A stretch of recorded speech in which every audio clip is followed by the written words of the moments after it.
Okay, so far we looked at how to create a data frame and then how to look at different columns, just extract some columns out by simply putting dot column name or within square brackets with a single quotation mark. And we did not look at how to access rows yet. We're going to do that with dot lock or dot ilock, which we'll do later. Then we looked at how to delete columns, okay, and how to add columns and how to add rows. Okay. Now let's turn our attention to index objects. So we have two index objects for data frames. In a series, we have only one index object, that is for each value. Here, since we have rows and columns, we have row names, that's one index object, and column names, that's a second index object. So index is any array or sequence of labels used as index labels. If index is equal to is not specified, then location 0, 1, 2 is assigned automatically by default. Okay, that's your implicit index. Okay, the implicit index applies for both rows and columns. Because of course, if you give a name, usually columns will have names. Okay, you'll always have a name for column, but rows sometimes you may not assign names explicitly, so you will have the implicit index. Okay, so that's what we have here. Okay, so both column names are index objects, row names are index objects as well. Okay, so assign new index. Suppose if you want you don't like this index and you want new index, then you just simply say df5.index and you give enough number of indexes. If you don't have enough number of indexes, you'll have an error. So the indexes will change. Okay, so that's one way of assigning a new index. Okay, and then you have the in keyword. So there are two different. This is one of the mistakes that many of you made in homework. Is in is different from just in. Is in, one word, is for the values. Just the in keyword is for index.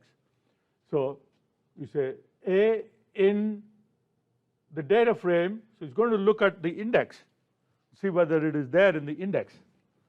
So here A is in index or not, yeah, it is there.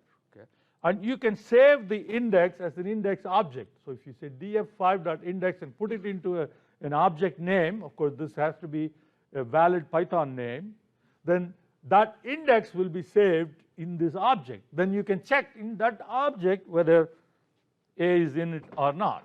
So yeah, it is there. Okay, now is Z there?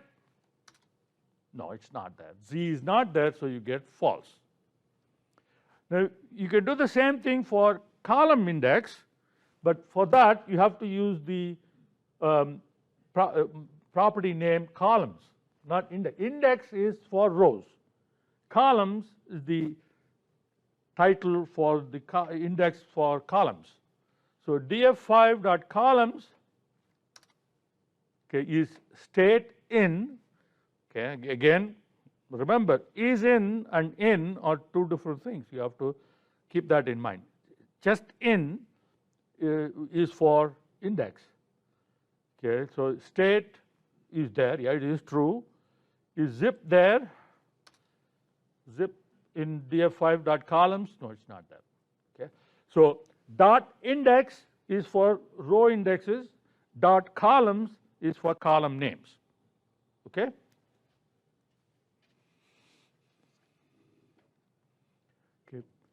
Pandas index can contain duplicate labels. So the row names can be duplicates. Okay.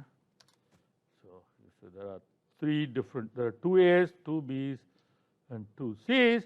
So now you can access, okay, df5 A to B, then it'll start with A and go all the way up to B. So when you're using index names, it is inclusive. So all A's and through all B's are accessed here. you can also promote a column as an index, and this is an important feature. So here I'm adding a new column called new one that has these as values. Okay.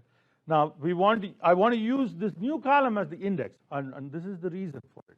When you read data, oftentimes you'll have an ID column in the data file, so employer ID or student ID or things like that. But when you read it, it's going to come in as a column of data. Okay. And IDs are normally the ones that you will want to use as index.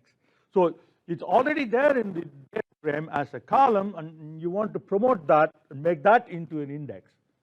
Okay. So that's the reason you have this function. So set index, okay, and then you give an existing column name.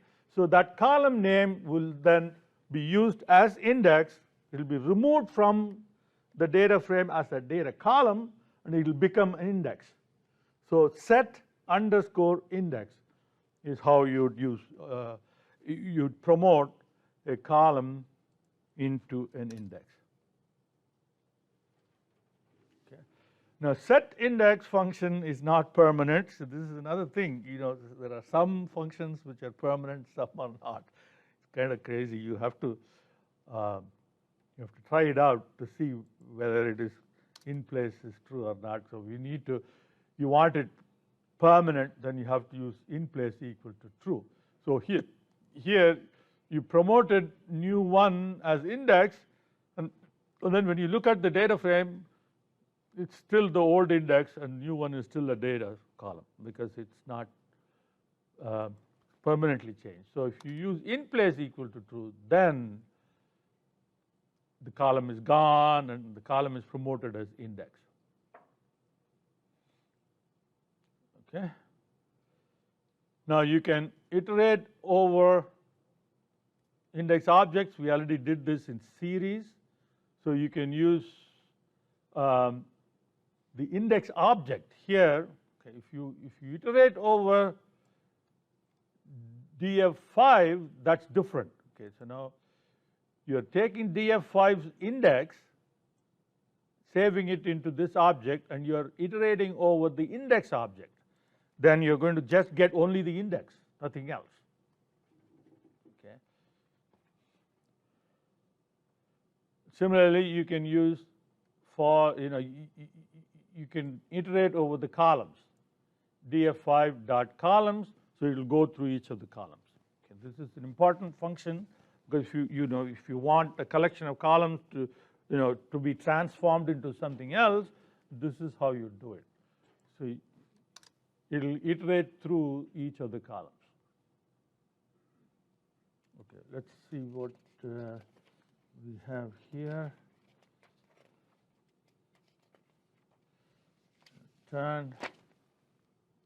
Okay, add a new column with call end as name and 10 through 80 as values. Use an NP function to generate the numbers 10 to 80.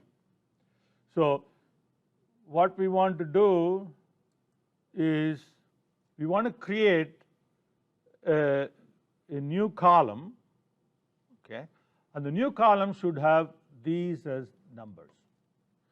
So instead of typing them in, instead of just copy pasting those, we want to generate those numbers automatically. You want to do this if you have a data set like hundreds of thousands or even millions of data, then you're not going to be typing in all these numbers one by one yourself. So you want to be able to create those numbers automatically, and we have np_arrange function.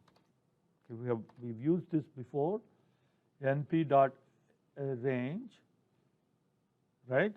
So we have start, stop, and step. Start, we want to start at 10. We want to stop somewhere and in steps of 10. And remember, the stop value is exclusive. So it's going to stop short of that number. So if I put 80 here is going to stop short of 80, so 80 is not going to be included. So I have to, if I use 81, then it will be okay. And you want that to be the values in that column. So we want this to go in as a new row. I'm sorry, new column, right? So new column, how do you insert new column? DFQ17C. Okay. You just have to give a new name for it, and the name is supposed to be COLIND.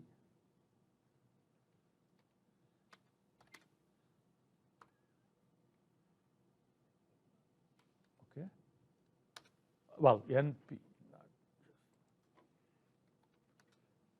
Then if I do Q17C, so now I have a new column that contains those numbers in it. Okay. Now we want, next is we want to promote this new column as the index. So how do we do that? Okay, DF, well, that's our A.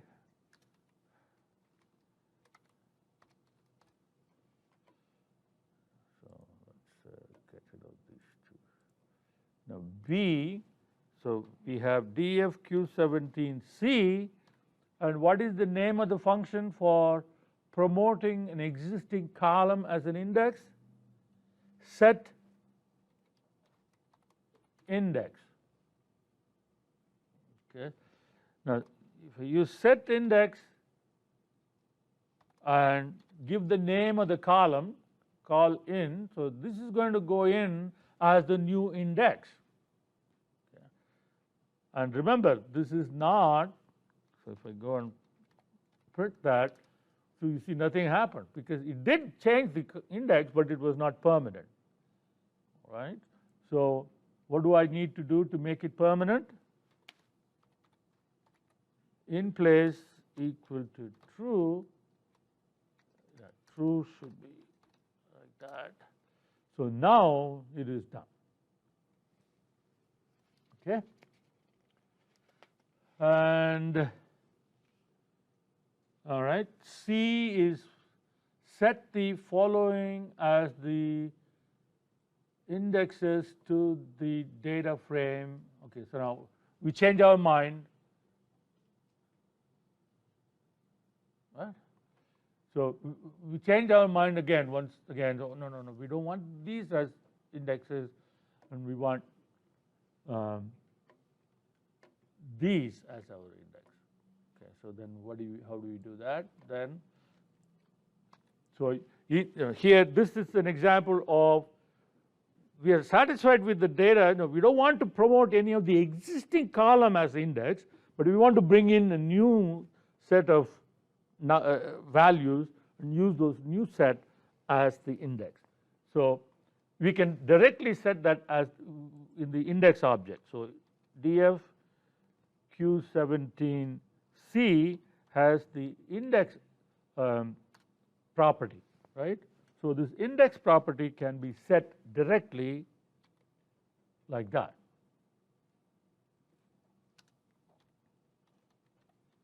So now you see the new values replace the old ones as index. So this is C.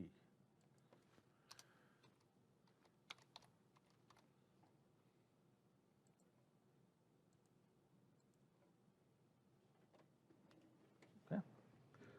So index of data frames can be set in 3 different ways. When you read, you can read, when you read CSV file, or when you create a data frame with p.dataframe function, you can set the index at that time itself. Or if you already have a data frame and you want to promote one of the existing columns as an index, then you use set index. Okay. Or you can use the index object. the name of the data frame dot index equal to a set of values, and put those as index, and that way you can set the index as well. So there are 3 different ways in which you can change the index. Okay. All right.